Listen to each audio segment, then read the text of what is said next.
ulama'iyya dhaltuu ambiyaa dhaltuu ambiyaa ulama'iyya garaatee nyaatti raammoo taanee ammoo munyuultee nama taatee baate wanni tortorii waa takka illee hin taatu qooshaanii sogaadha baada dhuuban tortortu malee biddeedhan taatu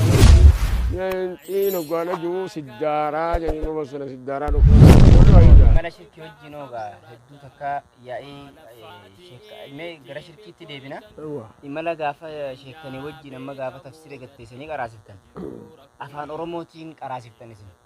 afaan oromootiin tafsirri isin dura sunnaan taane karaan taane jechuun dhage kanarratti yoo maaltu isin mudate ajillanaa qixxanaa qabla yoomi isaaf jedha ajillanaa qixxanaa jedha qixa keenya nu jajjassi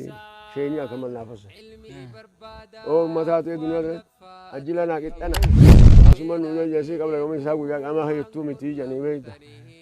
qixxanaa hassanaa jashariin afaan oromootti qixxanaa qixanuu kurfeessita zaaba nu fidi qixuma nagaymoo hojii qabna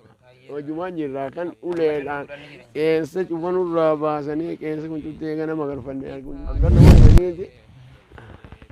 harka kanas akka hidhanii miila kana keessa biisanii faanta miilaatti wali geessanii qalau godhanii nam sadiin si dhawanii waggaa kun dhahee daddabe kan dhiini akka itti faca'u ufuu facaasa waan nurraa baasanii dhabanii akkasii gaa ijoolleen Oromootu afaan keenya beektu nu godhan waggaa nu tumanii deeman waajjaa isaanii nu godhan yaa moo rabbi kadhaa